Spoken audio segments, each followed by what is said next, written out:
வணக்கம். இன்றைய மெய்ப்பொருள் காண்பதறிவில் அச்சு ஊடகங்களில் வந்திருக்கும் முக்கிய செய்திகளின் பின்புலத்தை ஆய்வோம். Judicial panel bill introduced.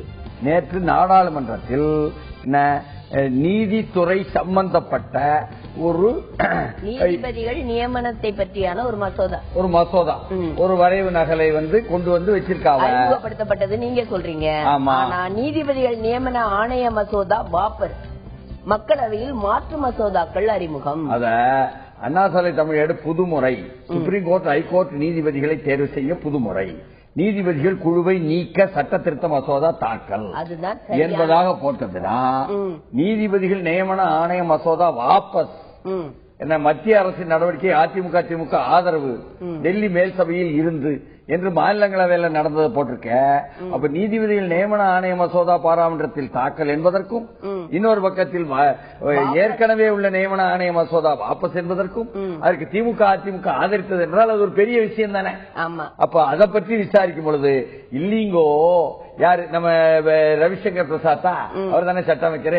அவர் அப்படி இப்படி பேசுறாரு பாருங்க ஆங்கிலத்துல. அவர் சொல்றாரு பழைய மசோதா நிலைக்குழுவால் நிராகரிக்கப்பட்டது அப்படின்னு சொன்ன உடனே காங்கிரஸ் பயங்கர எதிர்ப்பு. அதாவது ஸ்டாண்டிங் கமிட்டி, அதாவது நாடாளுமன்ற நிலைக்குழு என்று ஒன்று போட்டு அந்த மசோதை பற்றி ஆய்வு செய்து தன் கருத்தை சொன்னதில் அதனால் நிராகரிக்கப்பட்டதுன்னு இவர் சொல்லிட்டார் சட்ட அமைச்சர். ஆனா காங்கிரஸ்காரர் என்ன சொன்னாரு? காங்கிரஸ்காரர் இல்ல, வெறும் காங்கிரஸ்காரர் இல்ல, அந்த நிலைக்குழுவினுடைய தலைவர் அவர் எழுந்து, அதாவது சாந்தாராம் நாயக் அவர் எழுந்து சொல்றாரு மசோதாவை நாங்கள் நிராகரிக்கவோ தள்ளுபடி செய்யவோ இல்லை, சில சிபாரிசுகளை மட்டும்தான் செய்தோம்.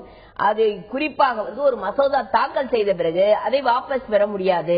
அந்த மசோதாவில் சட்ட திருத்தங்கள் தான் கொண்டு வர முடியும். திருத்தம் கொண்டு வருவதைத்தான் என்ன இப்பொழுது செய்கிறேன் அப்படின்னு சொல்லி போட்டு மறுபடியும் நான் முதல்ல சொன்னதை திரும்ப பெற்றுக்கொண்டு வாபஸ் பெற்றுக்கிட்டாரு. சரியா சொல்லிவிட்டார் ரவிசங்கர் பிரசாத். இந்த அரசாங்கம் வந்ததில் இருந்து துக்ளக் தர்பார் நினைச்சிடக்கூடாது.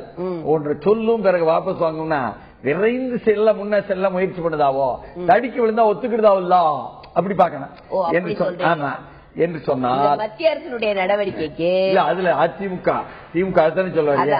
சமாஜ்வாடி, பகுஜன் சமாஜ், திரிணாமுல் காங்கிரஸ், இடதுசாரிகள், ஐக்கிய ஜனதா தளம் எல்லோருமே சம்மதிக்கிற இல்ல. முழுமையா திமுக அதிமுக சமாஜ்வாதி பகுஜன் சமாஜ் கட்சி திரிணாமுல் காங்கிரஸ் ஆதரவு கொடுத்துட்டாவ.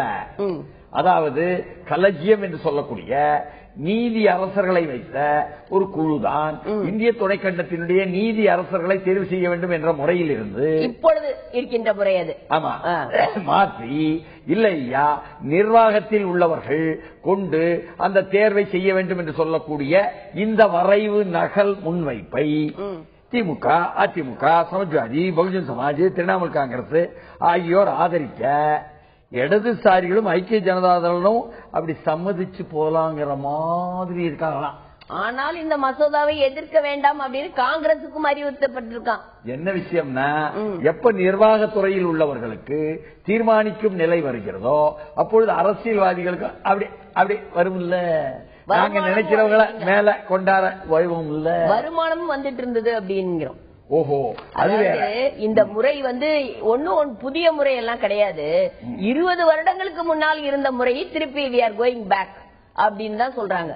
ஆனால் if collegium system has failed then I too am a failure says CJI என்பதாகவும் நீதித்துறை மீது மக்கள் வைத்துள்ள நம்பிக்கையை சீர்குலைக்க வேண்டாம் சுப்ரீம் கோர்ட் தலைமை நீதிபதி வேண்டுகோள் என்பதாகவும் நீதிபதிகளே நியமிப்பது சரியான முறையாகும், நீதித்துறையின் கண்ணியத்தை சீர்குலைக்க அவதூறு பிரச்சாரம், உச்ச நீதிமன்ற நீதிபதி வேதனை. அதாவது for God's sake don't try to defame the judiciary says anguished CJI. இன்றைக்கு சீஃப் ஜஸ்டிஸ் ஆஃப் இந்தியா என்று இருக்கின்ற தலைமை நீதி அரசர் இருக்கிறாரே உச்ச நீதிமன்றம், அவரு ஐயா நல்லா இருப்பிய ஆண்டவன் முன்னீர்ல நல்லா இருப்பிய மாத்தாதீங்க ஐயா, நீதி அரசர்கள் நாங்க சேர்ந்துக்கிட்டு ஒரு குழுவா இருக்கிறோம், நாங்க ஒரு குழுவா இருந்துகிட்டு நாங்க தீர்மானிப்பத மாத்தாதீங்க ஐயா என்பதாக CJI defence collegium system this is a misleading campaign against the judiciary அப்படின்னு யார் சொல்றாருங்க? Don't defame the judiciary says CJI என்பதாக இப்பொழுது அரசியல்வாதிகள் கொண்டு வரும் மசோதாவத்தான் அவர் சொல்றாரு. நீதித்துறையின் கண்ணியத்தை சீர்குலைக்க அவதூறு பிரச்சாரம் என்பதா இன்னொரு பக்கம். Chief Justice of India defends collegium system, but government brings bills to scrap it. Even non-NDA party support centers move. அதுதான் விஷயம். அதாவது தேசிய ஜனநாயக கட்சி கூட்டணி இதை கொண்டு வந்தால் இந்த வரைவு நகலை அதில் இல்லாதவர்களும் கூட ஆதரிக்கிறார்கள், முழுக்க முழுக்க ஆதரிக்கிறார்கள். அதனாலதான் முதலியே நம்ம சொன்னோம், யார் யாருன்னு பெயர்கள் சொன்னோம். அது மட்டும் இல்லாம ஏன் ஆதரிக்காவோ, நிர்வாகத்திலிருந்து தேர்ந்தெடுக்கப்பட்டா அதுல அரசியல்வாதிகளுக்கும் பங்கு இருக்கும் என்பதனால் ஆதரிக்காவோன்னு சொன்னோம். இதை பற்றி என்னையா இல்லைங்க, நம்ம சனத்துக்கு ஒண்ணும் புரியல. என்னையா நீதித்துறைக்குள்ள நீதி அரசர்களை தேர்வு செய்ததுக்கு தப்பு செய்தியோ ரைட்டு செய்தியோ, அவங்க தப்புன்னு இவ சொல்லுதாவோ, இவ தப்புன்னு அவங்க சொல்லுதாவோ, அப்படி இல்லன்னு இவ சொல்லுதாவோ, ஐயோ வேணான்னு சொல்லி ஒரு தலைமை நீதி அரசர் சொல்லுதாரு. என்னையா வில்லங்கம்னு கேட்காவல்லாம், அவங்களுக்கு நம்ம விளக்கணும் இல்ல. அப்படி விளக்கும் பொழுது அந்த விவகாரத்தை எல்லாம் நேஷனல் ஜுடிஷியல் அப்பாயின்மெண்ட் கமிஷன் என்று 20 ஆண்டுகளுக்கு பிறகு இப்பொழுது வந்திருக்கக்கூடிய, அதாவது ஏற்கனவே இருக்கின்ற நீதி அரசர்களை நியமனம் செய்வது என்பது ஒரு அதிகாரம் இல்லாம ஆயிப்போச்சு. இப்படி கொண்டாரோம்னு சொன்னா அதுல எப்படி முதல்ல இருந்துச்சான், நிர்வாகத்தில் இருந்துதான் தீர்மானிக்கிற இருந்துச்சான். அப்ப அரசியல்வாதிகளுக்கும் பங்கு இருந்துச்சான். அப்படி ஒரு காலம் இருந்தது. அந்த காலத்தை பற்றி சொல்லும் பொழுது பரத்வாஜின் ஒருத்தர் இருந்தாரா, அதாவது காங்கிரசினுடைய அந்த காலத்து ஆட்சியில வந்து சட்ட அமைச்சராக இருந்தவர், நம்ம கர்நாடகத்துக்கு ஆளுநரா வந்தாரா. இந்த மோடி அரசு வந்த உடனே டபுக்கு டபுக்குன்னு பின் வாங்கினாரா, அவரை மாத்தினாங்களா. அந்த பரத்வாஜ் காலத்திலேயே 2 கோடி கொடுங்க நீதி அரசு எல்லாம் உண்டா என்ற பேச்செல்லாம் அடிபடுது. ஹைகோர்ட் லாபில எல்லாம் பேசுறாங்கல்ல. அப்படி பார்த்தா இது மொத்தமாக எக்ஸிகியூட்டிவ் பவர் என்று சொல்லக்கூடிய அந்த நிர்வாகத்தின் கையில் இருந்த நீதி அரசர்கள் தேர்வு என்பதை கொஞ்சம் கொஞ்சமா மாத்தினாங்களாம். அப்ப எப்படி மாத்தினாங்க என்று சொன்னால், அப்பொழுது வந்து என்ன யார் கூட்டுவாங்களாம், சபாநாயகர் தான் கூட்டுவாராம். அந்த குழுவை கூட்டும் பொழுது உள்ள நிலைமை மாறி அப்பொழுது வந்து சட்ட அமைச்சருக்கு ஒரு பங்கு இருக்குமா. அந்த அது இப்ப வருது. இதுல என்ன பிரச்சனைன்னு சொன்னா, அது 2வது எப்படி மாத்துறாங்கன்னு சொன்னா, சிஜேஐ இருக்காரே தலைமை நீதி அரசர், உச்ச நீதிமன்றத்தின் தலைமை நீதி அரசர், அவர்கிட்ட கன்சல்ட் பண்ணி கலந்து கொண்டுதான் நீங்கள் நீதி அரசர்களை தீர்மானிக்க வேண்டும்னு நிர்வாக தீர்மானித்தலுக்கு ஒரு முட்டுக்கட்டையா 2வது ஒண்ணு வந்துச்சான். அதாவது நீதி நிர்வாகம் மட்டுமே தீர்மானிப்பதற்கு முட்டுக்கட்டையாக சிஜேஐனுடைய கலந்து. ஆனா அத எப்படி சொல்லிட்டாராம் தலைமை நீதியரசரு, இது கன்சல்ட் இல்லையா, இது கன்சென்ட். அது லோதா இல்லை, அதற்கு முன்னால் இருந்த தலைமை நீதியரசர். சரிதான், லோதா நேற்று வந்தவர். அப்ப 20 ஆண்டு வில்லங்கம் இல்ல. அப்போ என்ன அர்த்தம்னா, எங்களுடைய ஒப்புதல் பெற்றால் மட்டும் தான் அர்த்தம் கன்சென்ட்னா. கன்சல்ட்னா 2ஐயும் கலந்துக்கணும்னு அர்த்தம். நம்ம 7 பேர் விடுதலையை தமிழக முதல்வர் அறிவிக்கும் பொழுது அது வந்து கன்சல்டா கன்சென்டா என்று வந்துச்சா, நடுவண் அரசுக்கும் மாநில அரசுக்கும் உள்ளது. ஐயா கன்சல்ட் தான் பண்ண சொல்லிச்சு என்று அந்த ஆதாரபூர்வமான சட்ட விதிகளை வைத்துக் கொண்டு நாம் வாதம் செய்கிறோம். தமிழ்நாட்டுக்காரர்கள் மாநிலத்தினுடைய உரிமை பேசுபவர்கள் இல்ல, எங்களுடைய கன்சென்ட் ஒப்புதலை வாங்கித்தான்னு சொல்லி போட்டு மத்திய அரசு கொண்டாந்து ஒரு மனுவை போடுத. அதுபோல இதுலயும் கன்சல்ட் வர்ற இடமெல்லாம் கன்சென்ட் என்பதாக மாற்றுவாக போல் இருக்கு நடுவண் அரசு உட்கார்ந்து இருக்கிறவங்க. அப்படி மாற்றினாங்களாம். அப்போ நீதி அரசர்களுக்கு தீர்மானிக்கிற பங்கு வருதா, மெல்ல மெல்ல முழுக்க முழுக்க நீதி அரசர்களுடைய குழுதான், கலஜியம் என்று சொல்லக்கூடிய குழுதான் தீர்மானிக்கும் கொண்டு வந்துட்டாங்களாம். அப்படி கொண்டு வரும்பொழுது பிரைவசி ஆஃப் ஜுடிஷியரி என்பதாக வந்து அது முடிஞ்சிட்டான் முழுக்க முழுக்க அவகண்டு. இப்ப என்ன சொல்லுதாக, இடையில சரி அவங்களுக்கு 2 இவங்களுக்கு 2 சொல்லி போட்டு ஒரு மாதிரி பேரம் பேசுவோம்னு கொண்டாந்துருக்காங்களாம். இப்படி கொண்டாடும் பொழுது இந்த புதிய பாணி இருக்குதுல்ல, தேசிய நீதிபதிகள் நியமன ஆணையம், இந்த ஆணையத்துல 6 உறுப்பினர்கள் இருப்பாங்களாம். இதுல சுப்ரீம் கோர்ட்டின் மூத்த நீதிபதிகள் 2 பேரு, பிரபல பிரமுகர் 2 பேரு மற்றும் மத்திய சட்ட மந்திரி ஆகியோர் இந்த ஆணையத்தின் உறுப்பினராக அமைச்சரும் இருப்பாரு, சரி எதிர்கட்சி தலைவரும் இருப்பாரு. அது மட்டுமல்லாம eminent people appointed by them இருக்கு. அதான் அந்த பிரபலங்கள்ல ஒருத்தர் பெண்ணாவும் ஒருத்தர் தாழ்த்தப்பட்ட பழங்குடியின இனத்தை சேர்ந்தவராகவும் சிறுபான்மையினர் இனத்தை சேர்ந்தவராகவும் இருப்பாங்களாம். ஆனா பிரபலம்னு சொல்லி போட்டு நீங்க உங்களுக்கு வேண்டிய ஆளு இசைவு கொடுக்க ஆளை போட்டுருவீங்களே. இந்த பிரபலம்னு சொல்லி இப்ப ரேகாவையும் சச்சின் தெண்டுல்கரையும் அங்க உட்கார வச்சு மாநிலங்கள் உட்கார வச்சு மானம் கட்டு போச்சுலாம், அந்த மாதிரி பிரபங்களை போட்டுருவாங்களோன்னு பயமா இருக்குது இப்போ. அதனால மீண்டும் மீண்டும் பார்த்தீங்கன்னு சொன்னா, அதாவது இதில் ஒரு நிபந்தனைகள் இல்லாமல் சில வழக்கறிஞர்கள் கேட்காங்க, இதுல ஒரு நிபந்தனை இல்லாமல்லாம் முடியாது, சும்மா 10 ஆண்டு வழக்கறிஞரா பதிவு பண்ணா போதும்னு சொல்லுதியோ. அவர் எவ்வளவு வழக்க நடத்திட்டாரு, எவ்வளவு பெரிய வழக்க நடத்தினாரு, அதுக்கு ஒரு கிரைட்டீரியா நிபந்தனை வெயி என்ன, எவ்வளவு தூரம் அவர் கருத்தரங்கெல்லாம் கலந்துகிட்டு சட்டத்தை பற்றிய நுணுக்கங்களை பற்றி ஆய்வு செஞ்சாரு, அதுல நீ விளக்கம் சொல்லு. ஏதா ஆராய்ச்சி பேப்பர் வச்சாரா சட்டத்தை பற்றி, அதை சொல்லு. இப்படி எல்லாம் நிபந்தனைகள் போட்டீங்கன்னா கொஞ்சமாவது உருப்படும். இல்லண்டா அது நீதி அரசர்கள் குழு தேர்ந்தெடுத்தாலும் சரி, நிர்வாகம் தேர்ந்தெடுத்தாலும் சரி, ரெண்டு கலந்து தேர்ந்தெடுத்தாலும் மட்டமா தான் இருக்கின்றாய்.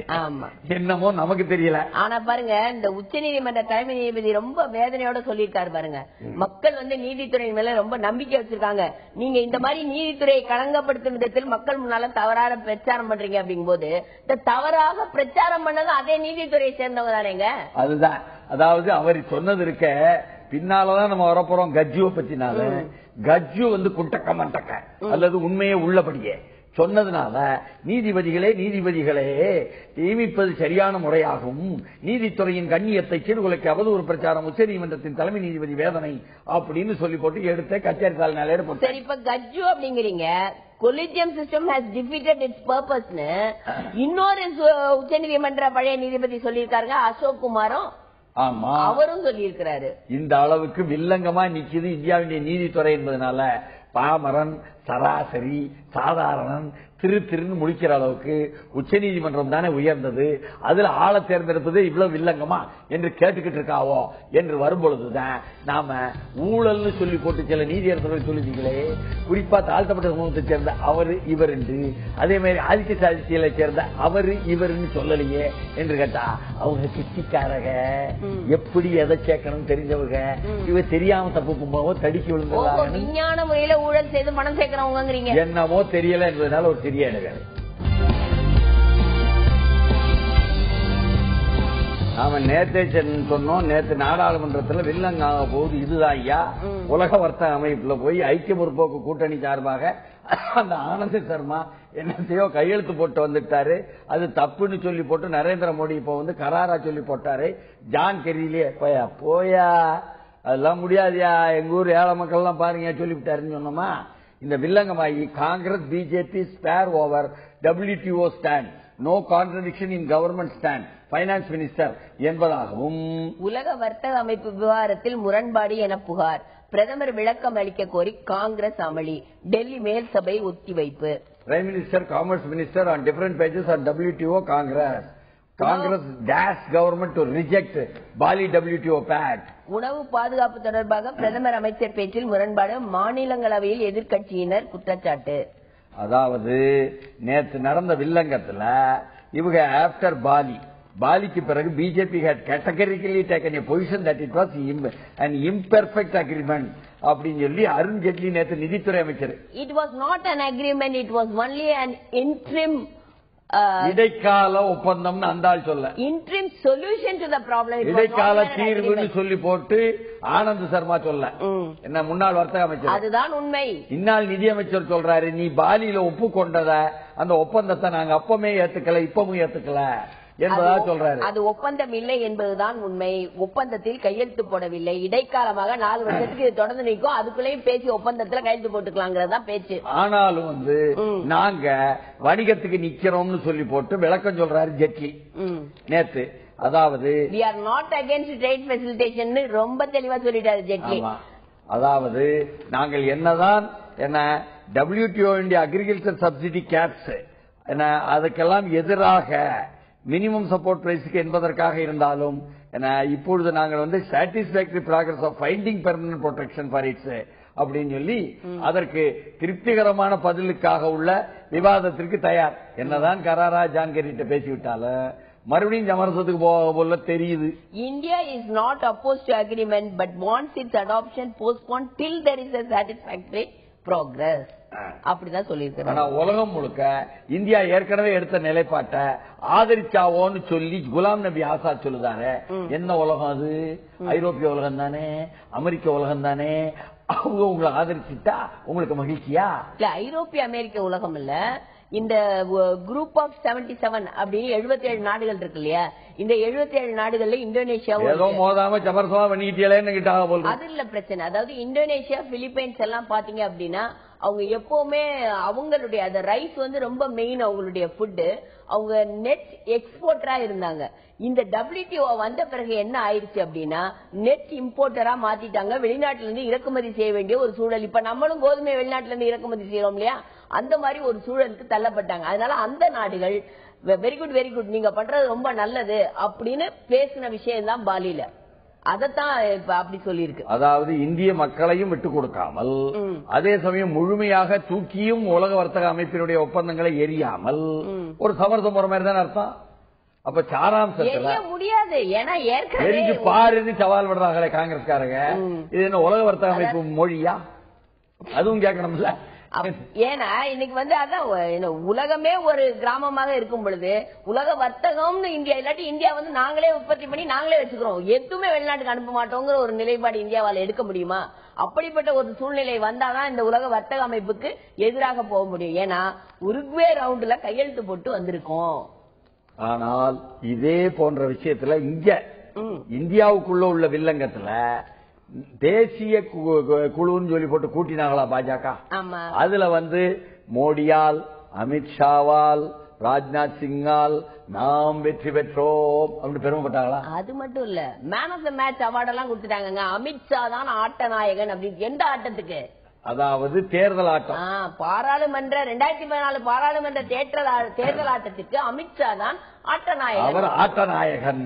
ஆனால் கேப்டன் யார் தெரியுமா? மாலுமி, ராஜ்நாத் சிங். Very good. அதன் மூலம் பிரதமரானது யார் தெரியுமா? நான் தான். இதுதான் நரேந்திர மோடி. சரி, இப்படி சொல்லிவிட்டாரா?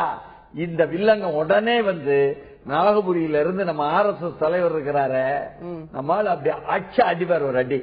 என்ன மோகன் பகத், எந்த தனிநபரும் பொறுப்பு கிடையாது, எந்த தனிநபர்னாலையும் எல்லாம் மாற்றம் இங்க ஆட்சியில வரல, மக்கள் மாற்றத்தை விரும்பினாவோ அதனால மாற்றம் வந்துச்சு.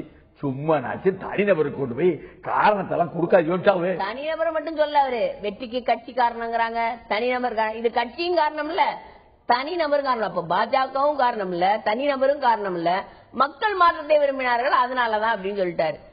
இது ஒரு நல்ல குடுன்னு சொல்லி இவங்க சொல்லுதாவ. எனக்கு 2 கண்ணு, எனக்கு 1 கண்ணு போறது, உனக்கு 2 கண்ணு போகட்டும் சொல்லிட்டாரு. அப்படியா? எப்படியோ, ஆனால் அவர் பேசிய பேச்சுக்கள் எல்லாமே விவாதமாய் இந்தியர்களின் கலாச்சார அடையாளம் இந்துத்துவான்னு அவர் சொன்னதை பெரிய வில்லங்கமாக்கி, ஒரு பக்கம் திக்விஜய் சிங், இன்னொரு பக்கம் அரசியல் தலைவர்கள் ஒவ்வொருவரும் என்ன, அதாவது மணிஷ் திவாரி தான் வந்துருவாரு எதிர்த்தால. அத இதுக்குவே மணிஷ் திவாரி என்ன சொல்லியிருக்காருன்னா, ஆஹா, RSSக்கும் பாஜகவுக்கும் இடையே பிளவு ஏற்படுகிறது என்பதை இந்த ஸ்டேட்மெண்ட் ரொம்ப தெளிவாக ஆங்கில காட்சியோடத்துல எல்லாம் இந்த எடுத்து கச்சேரி சாலை தெளிவா போட்டிருக்காங்க. முதல்ல அரசியல் அமைப்பு சட்டத்துல படிக்க. ஆமா, படிக்காம வந்து பேசாதீங்க. படிக்காம வந்து முதல் பாயிண்ட் என்ன தெரியுமா? இந்தியா பாரத் தான் குறிப்பிடப்பட்டிருக்கின்ற, ஹிந்துஸ்தான் குறிப்பிடப்படல. அப்ப அரசியல் சாசன சட்டம் படிக்கல. 2வது பாயிண்ட் என்ன தெரியுமா? இந்தியாவில் பல்வேறு மதத்தை சேர்ந்தவர்களும் ஒன்றுபட்டு இருக்கக்கூடிய யூனியன் என்றுதான் இந்தியா சொல்லு, யூனியன் ஆஃப் ஸ்டேட்ஸ் அப்படின்னு தான் 2வது சொல்லி இருக்கு பாயிண்ட். அப்படின்னா என்ன அர்த்தம்? நீங்க வந்து ஒரு மதத்துக்கு சார்புன்னு சொல்லக்கூடாதுன்னு அர்த்தம் என்று மணிஷ் திவாரி நேற்று ஆங்கில காட்சி ஊடகத்துல டக்கு டக்கு டக்கு 1வது பாயிண்ட் 2வது பாயிண்ட் அச்சாரு. நல்லா தான், அவருக்கு நல்ல அரசியலமைப்பு சட்டம் தெரியுதுங்க. ஆனா அந்த மார்க்சிஸ்ட் தலைவர் என்ன தெரியுமா சொல்லிட்டாரு? அரசியல் அமைப்பு சட்டத்தை நம்புகிறாரா இல்லையான்னு அவர் தெளிவுபடுத்தணும்னு அப்படி பொதுவா சொல்லி விட்டுட்டாரு. சரத் யாதவ் சுதந்திரம் பெற்றதில் இருந்து அரசியலமைப்பு சட்டத்தின் மீது நம்பிக்கை வைத்ததால் தான் இந்தியா செயல்பட்டுக் கொண்டிருக்கிறது, எதிர்காலத்திலும் இந்தியா இதே வழியைத்தான் பின்பற்றும் அவர் சொல்ல. மாயாவதி அரசியலமைப்பு சட்டம் பற்றி மோகன் பகத்துக்கு சரியாக தெரியவில்லை. இந்தியாவில் உள்ள மக்கள் பல மதங்களை பின்பற்றுகிறார்கள் என்பதை மனதில் வைத்துதான் அம்பேத்கர் அரசியலமைப்பு சட்டத்தை எழுதினார். அரசியலமைப்பு சட்டத்தின் படித்த பின் மோகன் பகவத் தன் கருத்தை தெரிவிக்க வேண்டும். எல்லாருமே ஆளுக்கு ஒரு அரசியலமைப்பு சட்ட காப்பி அனுப்பி வைப்பாங்க போல இருக்கு அவருக்கு. இப்படி ஒரு வில்லங்கம்னா அந்த தேர்தல் வெற்றிக்கு எந்த ஒரு தனி மனிதரோ தனி கட்சியோ அமைப்போ காரணம் அல்ல, ஆட்சி மாற்றம் தேவை என்று மக்கள் விரும்பியதால் இந்த மாற்றம் ஏற்பட்டது என்று கூறினாரே, அதுதாங்க சூப்பர் என்று RSS தலைவருடைய கூற்றை ஆதரிக்கிறார்களே மக்கள் அப்படின்னு நம்ம கேட்க வேண்டியிருக்கு என்று சொன்னார். இந்த திக்விஜய் சிங் கதையை சொன்னீங்க பாருங்க, இவர் என்ன பண்ணிட்டாரு அப்படின்னா, நேற்று இங்க பேசும் பொழுது, அதாவது மாநிலங்களவையில் பேசும் பொழுது, இந்த தீவிரவாதம் மெயினான மதவாத கொள்கை தான் காரணம் அப்படின்னு சொல்லி ஒரு லிஸ்ட் ஆஃப் 5 புக்ஸ கொடுத்து, இந்த புக்குக்கெல்லாம் நிர்மலா சீதாராமன் முன்னுரை எழுதி இருக்கிறாங்களே, அப்போ அவங்களுடைய நிலைப்பாடு என்ன அப்படிங்கிற கேள்வியே அங்க சந்தேகத்தை எழுப்பியிருக்காரு. ஓஹோ, இவரு எப்பவுமே இந்த மாதிரி வந்து புதிய குழப்பங்களை திக்விஜய் சிங் தான் கிளப்புவார் என்று சொன்னா, நம்ம கஜ்ஜு பண்டாரு அவரு பல விஷயங்களை பண்ணிட்டார். அங்க ஒரு அடி, இங்க ஒரு அடி, வலது கையால ஒருத்தர் அடிக்கிறாருங்க, இடது கையால இன்னொருத்தர் குத்துறாருங்க, வலது காலால ஒருத்தர் எத்துறாருங்க, இடது காலால இன்னொருத்தர் எத்துறாருங்க, முதுகால ஒருத்தர் முட்டுறாருங்க, தலையால இன்னொருத்தர் முட்டுறாரு. அவரு tapping of 3 mobiles revealed corruption of senior high court judge சொல்லி அவர் ஒவ்வொரு முறையும் சீனியர் ஹைகோர்ட்ல உள்ள ஜட்ஜிகளை பற்றியும், அலகாபாத்ல நான் போய் எடுத்தேன் என்பது பற்றியும், உளவுத்துறை மூலமா எடுக்க சொன்னேன் என்பது பற்றியும், உச்சநீதிமன்ற தலைமை நீதியரசர் என்ன கூப்பிட்டு கேட்டார் என்பது பற்றியும் பல்வேறு செய்திகளை சொல்லி சொல்லி சொல்லி Katju trains his guns on former CJI KG Balakrishnan என்பதாகவும் வந்து ஊழல் நபரை சுப்ரீம் கோர்ட் நீதிபதியாக்க பரிந்துரை செய்தவர் கேஜி பாலகிருஷ்ணன் அப்படின்னு இன்னொரு குண்டர் தூக்கி போட்டிருக்காரு. இவ்வளவு தூரம் போட்ட பிறகுதான் அவர் நம்ம தலைவர் கலைஞரையும் வர்றாரு. ஆமா, தலைவர் கலைஞருக்கு 12 கேள்வின்னு கேட்டு ஏற்கனவே சொத்து கேள்வி கேட்டாரு. அதுக்கு தலைவர் கலைஞர் தெளிவா பதில் சொன்னாரு. கோபாலபுரத்துல என் வீடு ஒண்ணுதான் எனக்கு சொத்து, அதையும் நான் வந்து அறக்கட்டளைக்கு எழுதி வச்சிட்டேன் பாருங்க, எனக்கு பிறகு வந்து நாட்டுக்கு பயன்படுத்தும்னு சொல்லிவிட்டேன், இத போய் நீங்க வெளியே சொத்து கேட்கறியா அப்படின்னாரு. உடனடியாக அரசியல்வாதிட்ட மோதி பார்த்த முடியுமா ஒரு நீதியரசர்? அது விளங்காம அவர் மோதுறாரு. நீங்கள் சென்னைக்கு வருவதற்கு முன்னால் நீங்கள் எவ்வளவு சொத்து வைத்திருந்தீர்கள், வந்த பிறகு என்ன சொத்து வந்தது, அதற்கு பிறகு உங்கள் மனைவியர் 2 பேருடைய சொத்துக்கள் என்ன, உங்களுடைய மகன்கள் ஒவ்வொருவருடைய மகளுடைய இவருடைய சொத்துக்கள் என்னென்ன, அவருடைய பேரன்கள் பேத்திகளுடைய சொத்துக்கள் என்னென்ன, இப்படியெல்லாம் ஒரு 12 கேள்வியை கேட்டு போட்டாரு கஜ்ஜு.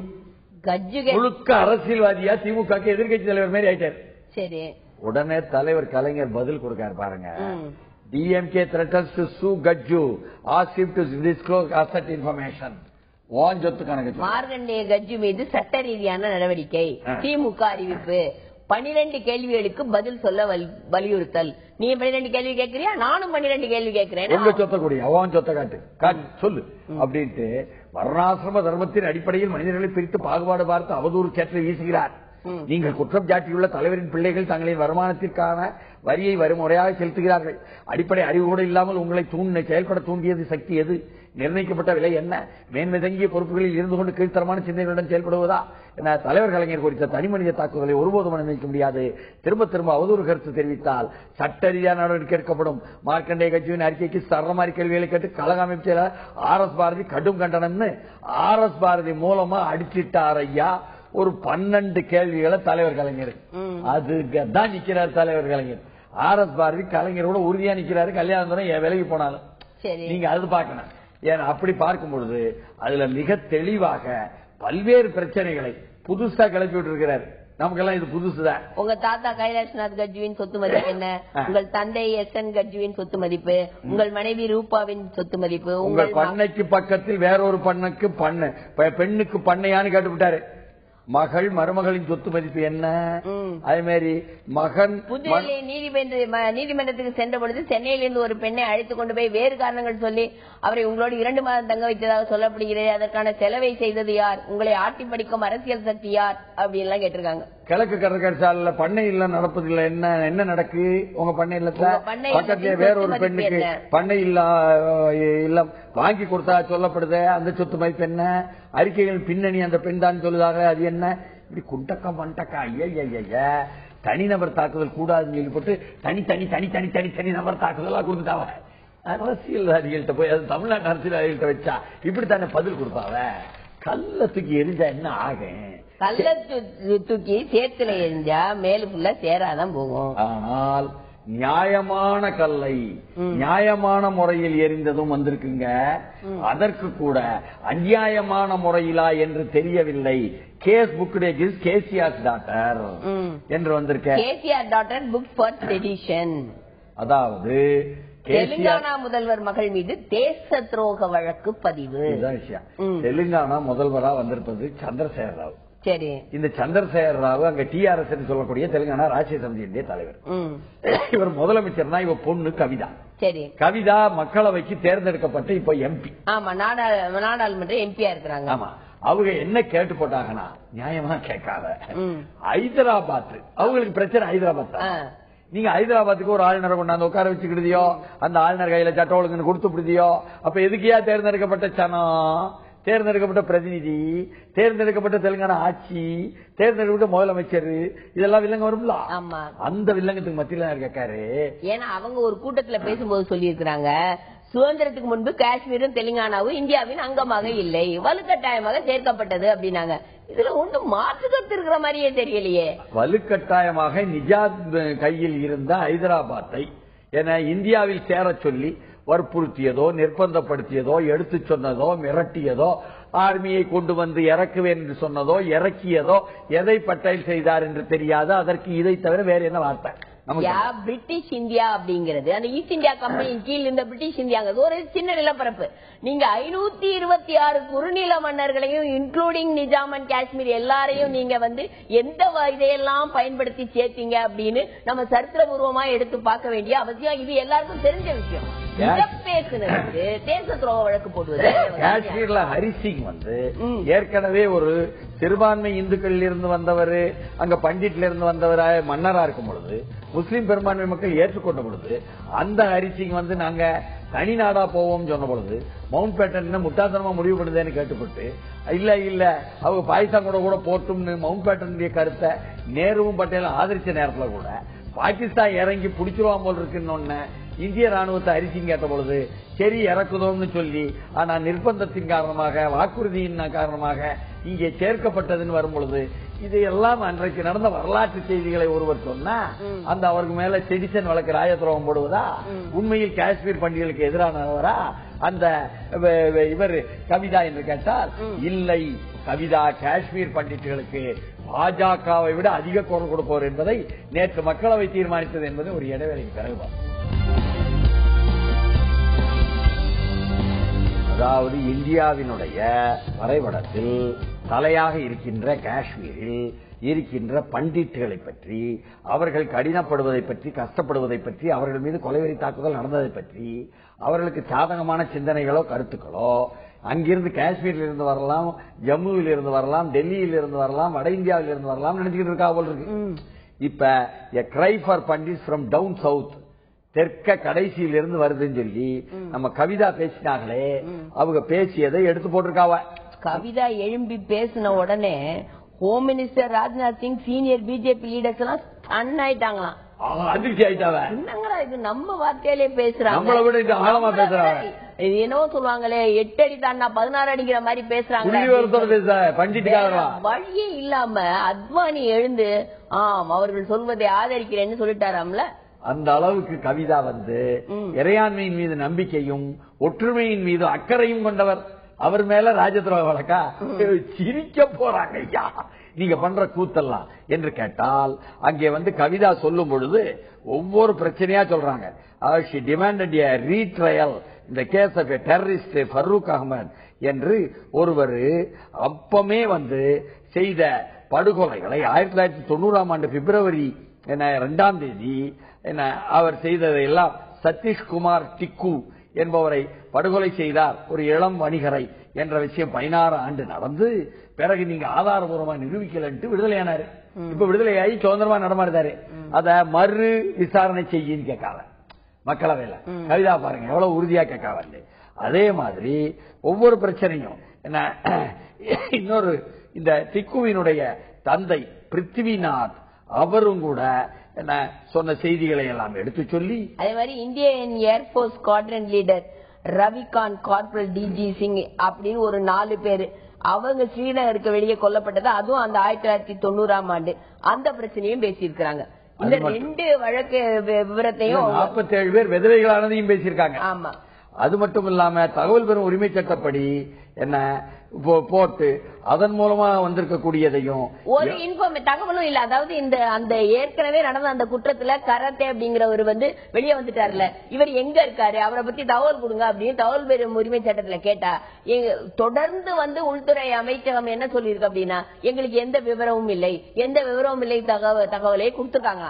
அதையும் எடுத்து பேசியிருக்கிறாங்க. இந்தியாவின் விமானப்படை தளபதிகளான Ravi Khanna, corporal DP Singh, corporal Uday Shankar, airman Ajad Ahmed, இவங்க எல்லோருமே ஸ்ரீநகர்ல 1990ஆம் ஆண்டு ஜனவரி 25ஆம் நாள்ல அவங்க கொல்லப்பட்ட விஷயங்களையும் கொண்டாந்து சிபிஐ வழக்கிருக்க என்ற விஷயத்தையும் சேர்த்து கேட்டிருக்காங்க. இந்த அளவுக்கு ஆழமாக புள்ளி விவரத்துடன் பாஜகவை விட 1990 கொலை செய்யப்பட்ட வழக்குல இப்ப பாருங்க 2016 அந்த அளவுக்கு ஆழமான புள்ளி விவரங்களுடன் கேட்டிருக்கிறார் என்று சொன்னால் அவரை போய் நீங்க இதுதான் தென்னிந்தியாவில் உள்ளவங்களை அறிவுஜீவிகளை பெண்களை அவர்கள் கொண்டு வந்து அறிவுஜீவித்தனம் மக்களவையில் பேசும் பொழுது நாடே நடுங்கி போகுங்கிறதுக்கான உதாரணம் என்று சொன்னால் இதே மாதிரி தான் இங்கேயும் பெண் முதல்வர் நேற்று சொன்னது இருக்கிற சட்டத்தையும் சட்டப்படியும் பேசுவதனால குண்டக்க மண்டக்க நாடு நடுங்கி போயிருச்சாங்க. Law to get tougher on sexual offenders என்பதாகவும் பாலியல் கம்ப்யூட்டர் தொடர்பான குற்றவாளிகள் குண்டர் சட்டப்படி கைதாவார்கள், சட்டசபையில் மசோதா தாக்கல் என்பதாக கவர்மெண்ட் வீல்ஸ் குண்டாஸ் ஆக்ட் கருப்பு செக்சுவல் அஃபென்ஸ். இன்னொன்று அனுமதியின்றி ஆழ்துறை கிணறு தோண்டினால் 7 ஆண்டு ஜெயில். அது வேற. ஆமா. ஆனா அனுமதியின்றி ஆழ்கிணறை தோண்டினால் 7 ஆண்டு சிறை. அந்த தோண்டின ஆழ்கிணற மூடாம விட்டா எத்தனை ஆண்டு சிறை? இதுதான் முக்கியம். அனுமதியோடு ஆழ்கிணறத்துக்கு தோண்டி விட்டு மூடாம விட்டு விடுதாக, அதுல போய் விழுந்து விடுதாக. இதுக்கு ஒரு தனியா ஒரு அமெண்ட்மெண்ட் கொண்டாடுவாங்களா என்று நாம கேட்க வேண்டியிருக்குன்னா, இத்தனைகளுக்கும் மத்தியில் அரசு கேபிள் டிவி மூலம் குறைந்த இதுலயே வில்லங்க வந்துருச்சு. இது தப்புங்க. நீங்க மட்டும் குண்டக்க மண்டக்க சட்டத்தை போட்டதைய குண்டாஸ் கிண்டாஸ் ஆக்டிவிஸ்ட் மிஸ்யூஸ் ஆஃப் லான்னு சொல்லி 2 பெண் வழக்கறிஞர்கள் குண்டர் சட்டத்தின் கீழ் கைது செய்யப்படும் போது எப்பொழுதுமே என்ன அப்படின்னா தொடர்ந்து இவர் குற்ற பின்னணி உள்ளவர் என்று ப்ரூவ் ஆனாதான் அவரை குண்டர் சட்டத்துல போடுவாங்க. ஆனா இந்த ஒரு குறிப்பிட்ட இப்ப மசோதா தாக்கல் பண்ணிருக்காங்க பாருங்க, இதுல ஃபர்ஸ்ட் டைம் அஃபெண்டரே பிடிச்சி குண்டர் சட்டத்துல போடலாம். அப்போ இன்ஸ்பெக்டர் தான் யார நினைச்சாலும் போட்டு மாட்டி விடுவாரோ? எல்லாம் அரசியல் காழ்ப்புணர்ச்சி காரணமாக பயன்படுத்தலாம், தனி காழ்ப்புணர்ச்சி காரணமாக பயன்படுத்தலாம், சாதிய பின்னணி காரணமாக, மத பின்னணி காரணமாக, இப்ப பல பின்னணி காரணமாக இந்த குண்டர் இவங்க இந்த சட்டத்தை பயன்படுத்தலாம் அப்படிங்கிற ஒரு பயம் வந்திருக்கு எல்லாருக்குமே. அதாவது இந்த சட்டம் ஏற்கனவே 2012 இருக்கக்கூடிய அந்த சட்டத்தின் மூலம் 1998 இருக்கக்கூடிய பெண்கள் மீதான துன்புறுத்தல் என்ற சட்டத்தின் மூலமும் நீங்க இப்படி எல்லாம் பயன்படுத்துறீங்க. அது தவிர இந்த முறை நீங்க இத சட்ட திருத்தம் கொண்டாந்து அதன் மூலமாக ஒருத்தர முறையே நீங்க சொன்ன மாதிரி ஈடுபட்டார்னு காரணம் வச்சு பிடிச்சியனா இது தவறாகத்தான் பயன்படுத்தப்படும் என்று சுதாராமலிங்கம் சொன்னார் என்று பிரபல வழக்கறிஞர் போடுறாங்க. ஓஹோ, அண்ணா சிலை ஆங்கிலேயத்துல. அதே மாதிரி இன்னொன்று இதே சட்டமன்றத்தில் ஃப்ளோர் ஆஃப் த ஹவுஸ் என்ன சொல்லியிருக்காவ நம்ம முதல்வரே கொஞ்ச நாள் முன்னால, நீங்க ஏற்கனவே இந்த மாதிரி பாலியல் வன்முறைகள் என்பதாக ஒப்புக்கொண்டு ஈடுபட்டதையும் கூட வன்முணர்ச்சி என்பதாக வழக்கு தொடுத்து விட்டார்கள் என்பது பிறகு விவாதத்திலும் விசாரணையிலும் தெரிந்து விடுதலையானார்கள் என்று சொல்லியிருப்பதனால இப்படி தவறாக போடுவாங்க என்பதற்கு அவரே போன வாரம் சொன்னது ஒரு முன்னுதாரணம். காவல்துறை மானியத்தில் ஏற்று போட்டு அடிக்காக இந்த வழக்கறிஞர் சுதாரமில்லைங்க எப்படி கவுண்டரு. அதே மாதிரி கீதா ராமசேஷன் சொல்லுதாக இன்னொரு வழக்கறிஞரே, பெண் வழக்கறிஞரே, அரசு ஒன்லி மேக் சென்ஸ் இந்த case of a habitual sexual offender. அதாவது ஏற்கனவே பலமுறை இது போன்ற குற்றங்களை செய்தவர் மீது போட்டீங்கன்னா பரவாயில்ல, ஆனா பாருங்க முறையன்னு சொன்னா குண்டக்க மண்டக்க போட்டுருவீங்க ஐயா என்று அவங்களும் சொல்லுதாவோ. இப்படியாக மனித உரிமை தளத்தில் இருந்தும் வந்திருக்கீங்க பிரச்சனைகள் என்று சொன்னால், இதே சமயம் இன்னொரு பக்கம் அரசு கேபிள் டிவி மூலம் குறைந்த கட்டணத்தில் இன்டர்நெட், பேரவையில் முதல்வர் ஜெயலலிதா அறிவிப்பு. அது என்னங்க? அது அரசு கேபிள் டிவியே காணா, எங்க இருக்குன்னு தேட வேண்டியிருக்கு. இதுல குறைந்த கட்டணத்தில் இன்டர்நெட் சொல்றாங்க, பிராட்பேண்ட் இன்டர்நெட் குறைந்த கட்டணத்தில் கொடுப்பாங்க அப்படின்னு சொல்றாங்க. ஏற்கனவே பிராட்பேண்ட் இன்டர்நெட்டை பிஎஸ்என்எல் கொடுக்குது, மத்த எங்களை விட குறைந்த கட்டணத்தில் கொடுக்குது. இப்ப அரசு பிஎஸ்என்எலுக்கு போட்டியா, மத்திய அரசுக்கு மாநில அரசு போட்டியா அப்படின்னு ஒரு கேள்வி வருது இல்ல? அதுதான் நமக்கும் புரியல. ஆனா இங்க தமிழ்நாட்டுல நேத்து பாத்தீங்கன்னா நான் இன்னைக்கு முடியுது சட்டமன்றம், அவசரமா சில திட்டங்களை போடுதாங்களா நமக்கு தெரியல. நேற்று அறிவிப்பு எல்லாம் பார்த்தா வனத்துறையில் 650 பேர் பணி நியமனம், தமிழகம் முழுவதும் 15 புதிய தாலுகாக்கள், பேரவையில் முதல்வர் ஜெயலலிதா அறிவிப்பு. நிறைய தாலுகாவில் புது தாலுகா உருவாக்கி பெரிய மகிழ்ச்சியா இருக்காங்க ஜனங்க. அது கொஞ்சம் உண்மையாவே கீழே வர கொண்டு போகும் சொல்லுதாவ. கல்வி வேலை வாய்ப்பு திருநங்கைகளுக்கு ஒதுக்கீடு வளர்மதி தகவல். ஆனா ரொம்ப கவலையா இருக்குங்க ஜெயலலிதா அம்மாவுக்கு. இன்னையோட சட்டமன்றம் முடியுதுன்னு 110 விதியின் கீழே எதுவும் அனௌன்ஸ் பண்ண முடியாது. அப்படியா? ஆமா. ஆனாலும் கூட அவ ஒரு முறை சொன்னா 100 முறை சொன்ன மாதிரி அமைச்சர்கள் யாரை வச்சு சொல்லுவாங்கல்ல. இல்ல ஒரு முறை சொன்னா 110 முறை சொன்ன மாதிரின்னு சொல்லுவாங்க. அப்படி வரணுமா? இனிமேல் 1 லட்சம் பேருக்கு வேலை வாய்ப்பு கிடைக்கும். என்ன எதுல சாய சலவை பட்டறைகள் வளர்ச்சி குழுமம் உருவாக்கப்படும். எங்க படு மோசமா இருக்குதுங்க. இந்த பவானி பக்கத்துல இருக்கக்கூடிய நதியெல்லாம் அழிச்சு சாயப்பட்ட பிரச்சனை. அதுல 1 லட்சம் பேருக்கு வேலை வேற பிரச்சனையா இருக்குங்க.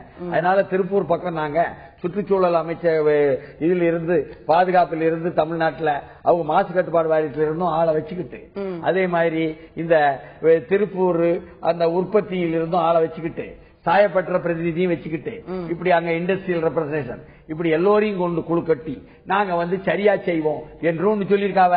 எல்லாரும் இப்படி இல்ல தட்டுதாவ மேசைய. 99.5 கோடியில் வேலூர் நாகப்பட்டினம் மாவட்டத்தில் நீதிமன்ற கட்டடங்கள். சரி, நீதிமன்றம் அவசர அவசரமா இருக்கிற வழக்குகளை செய்வதை திறம்பட விசாரிக்கன்னு வச்சுக்குவோம். 200 சிறைவாசிகள் தங்கும் 14 கோடி செலவில் தேனியில் மாவட்ட சிறைச்சாலை. அதுக்கு கைதட்டுதாவா? ஆமா, சிறைச்சாலை குடிச்சுன்னா நாட்டுல குத்தம் கூடுதலா இருப்பேன். இது நமக்கு புரியல என்று சொன்னால், நேற்று மருத்துவத்துறையினுடைய மானியம்ங்க. சரி, அதுல என்ன சொன்னாரு விஜயபாஸ்கர் அமைச்சர் என்ற விஷயத்த ஒரு இடைவேளைக்கு பிறகு நேற்று சட்டமன்ற விவாதத்துல மானிய கோரிக்கையில பாத்தீங்கன்னா சுகாதாரத்துறையில அவர் அமைச்சர் விஜயபாஸ்கர் பேசும்பொழுது 5 மருத்துவக் கல்லூரி மருத்துவமனைகளில் 2.70 கோடியில் குழந்தைகள் தீவிர சிகிச்சை பிரிவு, உடல் உறுப்பு மாற்று அறுவை சிகிச்சைக்கு மண்டல மையம், இப்படி எல்லாம் நல்ல செய்திகளாக அறிவிச்சுக்கிட்டு என்ன ஒரு பக்கத்துல அத பாலபாரதி கூட இடதுசாரி மார்க்சிஸ்ட் கட்சி என்ன கேட்டிருக்காங்க? அவங்க என்ன கேட்டிருக்காங்க அப்படின்னா, அதாவது ரொம்ப கடுமையான நோய்களை இந்த தமிழக அரசு மருத்துவ காப்பீடு திட்டத்துல இது பண்ணணும், இந்த மருத்துவ காப்பீடு திட்டத்தை ஆரம்ப சுகாதார நிலையத்திலையும் இது பண்ணணும் அப்படிங்கிற மாதிரி கேட்டிருக்காங்க. கொண்டு போகணும். ஆனா மருத்துவ காப்பீடு திட்டத்துல அரசு ஆஸ்பத்திரியில் ஈட்டி 573 கோடி திமுக ஆட்சி எங்க போச்சு அப்படின்னு சொல்லி ஒரு கிடுக்குப்பிடி கேட்டுவிட்டார் அமைச்சர். அது ஒரு வில்லங்க அமைட்டாரா? இப்படி எல்லாம் கேட்டு அவர் நற்பெயர் வாங்கணும்னு நினைச்சு திமுக செஞ்சாலும் கூட நாம் அவர் சொல்ல விட்டுவிட்ட செய்திகளான சில நல்ல செய்தி நாட்டு மக்களுக்கு சொல்லுவோம். இலவசமாக அனைத்து மக்களுக்கும் ஏற்பாடாயிருக்கக்கூடிய அந்த பல்நோக்கு மருத்துவமனை இருக்குதுல்ல, முன்னாள் தலைமைச் செயலகத்தை கலைஞர் கட்டிய இடத்தில் பல்நோக்கு மருத்துவமனை ஜெயலலிதா கட்டி அதை நடைமுறையில் செயல்படுத்தி கொண்டிருக்கிறார். அந்த இடத்துல பாத்தீங்கன்னு சொன்னா, நீங்க இதய சிகிச்சைக்காகவே என்ன ஹார்ட் ப்ராப்ளத்துக்காகவே ஒரு புற்றுநோய் என்ற விஷயங்கள் வந்துச்சுன்னா மருத்துவ பிரிவு தனியா, அறுவை சிகிச்சை பிரிவு தனியா, கதிரியக்கத்தினுடைய துறை தனியா, அதே மாதிரி ரத்த நாளங்களுக்காக ஒண்ணு தனியா, இதயவியல் என்று சொல்லக்கூடிய கார்டியாலஜி என்பது அதற்கு தனியா, கார்டியாலஜி தெரோசிக் என்று சொல்வது தனியா, இப்படியாக பிரிவுகள். அதே மாதிரி நியூக்ளியர் மெடிசின் ஸ்கேன் என்பதாக இன்னொரு பிரிவு என்று சொன்னால், நெப்ராலஜி அதுல கிட்னி என்பதையெல்லாம் பார்ப்பதற்கு இன்னொரு பிரிவு. அதே மாதிரி ரேடியோலஜிக்கு தனிய பிரிவு என்று சொன்னால், லேபரட்டரிக்கும் பிளட் பேங்குக்கும் ரத்த சேமிப்புக்கும் இன்னொரு பிரிவு என்பதாக நல்ல முறையில் இந்த விஷயங்கள்லாம் இருக்கு. ஆனாலும் கூட என்ன இல்லன்னா, ஒரு மாஸ்டர் செக்கப் அங்க இல்ல. இன்னைக்கு 1000 ரூபா, 1200 ரூபா, 999 ரூபா பேட்டா வேலை மாதிரி எல்லாம் போட்டு தனியார் பண்ணிட்டு இருக்காங்க. மாஸ்டர் செக்கப் சொல்லி போட்டு இழுத்துக்கிட்டு இருக்காங்க ஆட்களை. 250 ரூபாய்க்கு ராயப்பேட்டா மருத்துவமனையிலையும் ராஜீவ்காந்தி மருத்துவமனையிலையும் பண்றாங்க. இங்க வேண்டும்னா பிரதிநிதிகளை எல்லா இல்லாத பிரிவுகளையும் கூப்பிட்டு உட்கார வச்சு ஒரு மாஸ்டர் செக்கப் போடுங்க என்று அங்கிருந்த மருத்துவர்கள் கேட்டுக்கிட்டு இருக்காங்க என்பது நம்முடைய நியாயமான கோரிக்கை. நம்ம வச்சிருவோம். அமைச்சர் காது கேட்டல போல இருக்கு. இன்னும் அது முதலமைச்சர் காது கேட்டினா போதும் என்று சொன்னால், no inclusion of Ebola virus in Tamil Nadu என்பதாக தமிழ்நாட்டுக்குள்ள அப்படியெல்லாம் எபோலோ வரலையா என்று சொன்னா, இந்த ஆங்கில பெயரில் உள்ள தமிழேடு எபோலோ முதல்வரின் நேரடி கவனத்துக்கு அப்படின்னு ஒரு தலையங்க எழுதி, சிக்கன் குனியா வந்த போது இப்படித்தான் ஐயா பிரச்சனையை தீர்த்தாங்க, திருப்திப்படுத்த முடியல. அதே மாதிரிதான் கவனமா கவனிங்க அவங்க சொல்ல. நிறைய பேர் வந்துட்டு இருக்காங்க ஐயா. ஒரு ஆளு வரல, ஒரு ஆளை பிடிச்சி டெஸ்ட் பண்ணிட்டீங்க, ஏகப்பட்ட பேர் ஆப்பிரிக்காவுக்கு வேலைக்கு போயிட்டு வந்துட்டு இருக்கிறாங்க, எல்லாரையும் பிடிங்க அப்படிங்கிறாங்க. தலையங்கம் சொல்லுதாங்க. இதுக்கு மத்தியில தலைவர் கலைஞர் சத்துணவு அங்கன்வாடி ஊழியர்கள் பிரச்சனை, இந்த அரசின் அணுகுமுறை என்ன? நேத்து ஒரு 50,000 பேர் வந்து கைதெல்லாம் ஆனாகல்ல, அந்த வில்லங்கத்தை அவர் எடுத்து போட்டார் என்று சொல்லும் பொழுது, இன்னொரு பக்கத்துல காமன்வெல்த் போட்டியில் பதக்கம் வென்ற சாதனை தமிழக வீரர்களுக்கு பரிசு முதல்வர் ஜெயலலிதா வழங்கினார் என்பதாகவும், காமன்வெல்த் போட்டியில் வென்ற தமிழக வீரருக்கு முதல்வர் பரிசு 2 கோடியே 70 லட்சம் கொடுத்தாங்களா? ஆமா. ஆசிய விளையாட்டு போட்டி, காமன்வெல்த் விளையாட்டு போட்டியில் தங்கப்பதிப்பு பதக்கம் வென்றால் 50 லட்சம், வெள்ளி பதக்கத்துக்கு 30 லட்சம், வெண்கல பதக்கத்துக்கு 20 லட்சம் அப்படின்னு 2011 ஜெயலலிதா அறிவிச்சாங்க.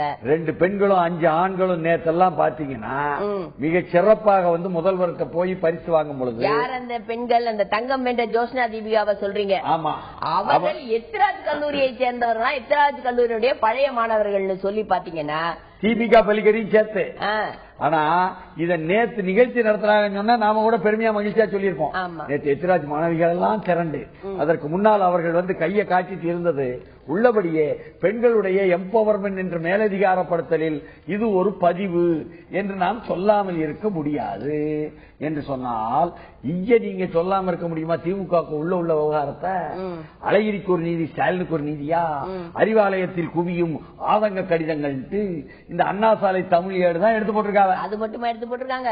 உட்கட்சி தேர்தல் தில்லுமுள்ளு கடும் சோர்வில் கருணாநிதி எடுத்து போட்டிருக்காங்க. இது போட்டிருக்காவளே தவிர கல்யாண சுந்தரத்தின் மூலமாக எழுதப்பட்டதெல்லாம் தயாநிதியையும் கனிமொழியையும் ஆராஜாவையும் கட்சியை விட்டு நீக்குங்கள் என்று சொல்லக்கூடிய அந்த கடிதத்தினுடைய சாரம்பூரா தளபதி ஸ்டாலின் கருத்துக்கள் என்றாலும் அதை எழுதியது அவர் இல்ல, எழுத சொன்னதும் அவர் இல்ல. ஆனா தலைவர் ஸ்டாலின் வீட்டுல இருந்து யாரோ சொன்னாங்கிறாங்களே. ஐயோ, இது ஏற்கனவே குஷ்புவை வந்து திருச்சி மாநாட்டில் வச்சு அடிக்க சொல்லி எங்கேயோ விடுதியில இருந்து சொன்னாங்கிற மாதிரி உள்ள இடத்துக்கு இல்ல போகுது. காரணம் நமக்கு புரியல என்றால், இது மாதிரி சண்டை போட்டுக்கிட்டு சேர்ந்துகிட்டு இருப்பதுல Nitish Lalu share platform at rally. 20 ஆண்டுகளுக்கு பிறகு லல்லு நிதிஷ் ஒரே மேடையில் பிரச்சாரம். ஆனால் கூட்டம் வரவில்லை. ஒரு ஏடு ஏன்னு கேட்டா, நிதிஷ் வந்து எந்த சமூகத்தை சேர்ந்தவர்? குர்மீன் என்ற ஒரு சமூகத்தை சேர்ந்தவர். லல்லு பிரசாத் யாதவ் சமூகத்தை சேர்ந்தவர். அங்க அவங்களுக்குள்ள உள்ள போட்டி மோதல் இருக்கு, துப்பாக்கியுடைய சண்டையே உண்டு.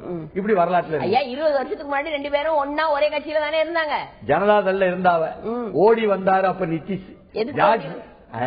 ஏன் ஓடி வந்தாரு? சுட்டு போடுவாரு, அவருக்கு ஒண்ணு போடுவாரு என்று பயந்து போய் லல்லுக்காக ஓடியாரு. ஜார்ஜ் பெர்னாண்டஸ் வந்து கேட்டாராம்.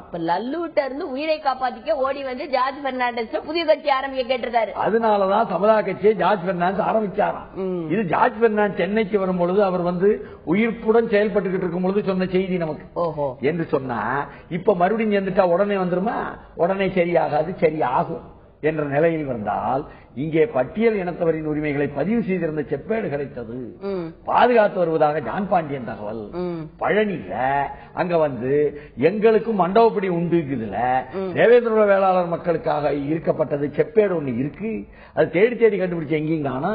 கடைசியில பார்த்தா ஒரு பெரியவர், நான் ஜான் பாண்டியன் கொடுத்த மாதிரி யாவம்னாராம். அவர்கிட்ட போய் கேட்டா, நான் லாக்கர்ல பத்திரமா வச்சிருக்கேன். அதனாலதான் கவனிச்சேன்னா பழனி கோயில்ல இன்னமும் நாட்டுக்கு அரசுக்கு சொத்து இல்ல, அரசுடைய சொத்து இல்ல, இது எப்படி ஒரு தனிநபருடைய இனிமே வாங்கி வச்சிருவாங்க என்ன? ஆனா அங்க பழனி கோயில்ல ஒவ்வொரு முறை திருவிழாவிலையும் மண்டபப்படி தேவேந்திர மக்களுக்கு ஜான் பாண்டியனை கூப்பிட்டாங்கிற கதையை நாம யாவது. ஆனா அதுக்கு ஏற்பாடு செய்வது கலைஞர் கருணாநிதி தான். அவர் இருந்த டைம்ல இவர் போய் கேட்டு ஏற்பாடு செய்ததுதான். கலைஞர்கிட்ட போய் தான் கேட்டேன்னே சொல்லி விட்டாரு ஜான். என்று சொன்னால், இங்கே GM Crops can help in food security என்று நேற்றே it delivers huge benefits to cotton farmers in India.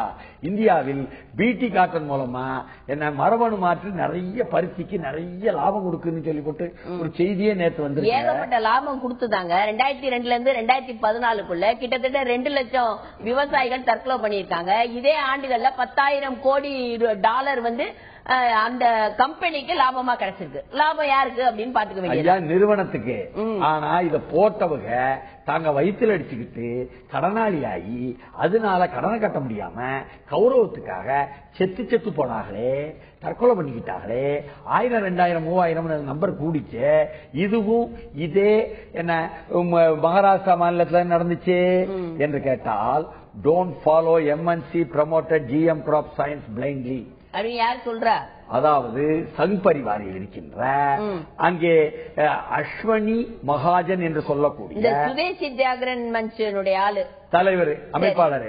அவர் ரொம்ப தெளிவா கண்மூடித்தனமாக பன்னாட்டு மூலதன நிறுவனத்தால் இந்த உற்சாகப்படுத்தப்படும் அந்த மரபணு மாற்று அறிவியலை இங்கே முட்டாள்தனமாக கொண்டு வந்து அமுல்படுத்தாதே. அவர் சொல்றதெல்லாம் நாங்கள் விஞ்ஞானத்துக்கு எதிரல்ல, மரபணு மாற்றத்துக்கும் எதிரல்ல. ஆனால் மரபணு மாற்றத்தை பற்றி மிக தெளிவான ஒரு ஆய்வை நீங்க முதல்ல செய்யுங்கய்யா.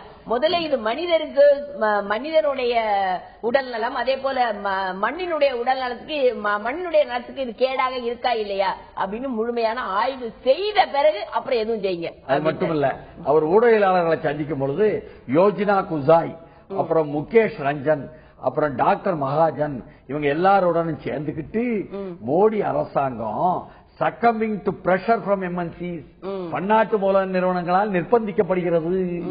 மோடி அரசாங்கம் சொல்லுவது சங் பரிவார், சுதேஷி ஜக்ரன் மன்சினுடைய அமைப்பாளர். பன்னாட்டு நிறுவனங்கள், அதாவது 7 பன்னாட்டு நிறுவனங்கள் தான் அமெரிக்க அரசையே கட்டி ஆள்கிறதாம். அதில் முக்கியமானது ஒன்று இந்த விதை கம்பெனி. இந்த விதை கம்பெனியுடைய நோக்கம், அவங்களுடைய விஷனே வெப்சைட்ல என்ன கொடுக்கறாங்க அப்படின்னா, ஒட்டுமொத்த உலகத்தில் இருக்கின்ற எல்லா விதையும் எங்க கண்ட்ரோல்ல வரணும் தான் அவங்களுடைய நோக்கமா. ஆல்ரெடி உலகத்துல பயன்படுத்த 30 விழுக்காடு விதை அவர்களுடைய கண்ட்ரோல்ல இருக்கான். அப்போ உலகமே எதை சாப்பிடணும், எதை விதைக்கணும் அப்படிங்கிற முடிவு முதலாளியா. ஆமா. ஆனா ஆல் அபவுட் GM ஃபுட் சொல்லி நேற்று ஈக்காடு தாங்கள் ஏற்றல இன்னொரு கட்டுரையும் போட்டு, India has attained food security without GM crops portrayed by GM advocates as an attack on science என்று அறிவியலுக்கு எதிராக என்று நீ காரணம் சொல்ற. ஆனா உன்னுடைய மரபணு மாற்று விதைகள் இல்லாமலேயே, பயிர்கள் இல்லாமலேயே, உணவு இல்லாமலேயே இந்தியா தன்னுடைய உணவு பாதுகாப்பை எட்டிவிட்டதையான ஆதாரபூர்வமா தூக்கிடலாம். India has been comfortably supplied with food staples for the last decade and will continue to do so for the next 15 years without GM அப்படிங்கறதை தெளிவா கொடுத்திருக்காங்க. ரொம்ப தெளிவாக இவரெல்லாம் கொடுத்திருப்பதனால ஐயா நல்லா இருக்கிய, உண்மையை பாருங்க, அறிவியல் ரீதியாக பார்ப்பவங்களும் சொல்லுதாவோ இந்தியாவின் இயற்கை விவசாயத்தை அழிச்சு கூடாதியோ என்று நாமும் கேட்டு நாளை மேற்பொருள் காண்பவர்கள் சந்திப்போம்.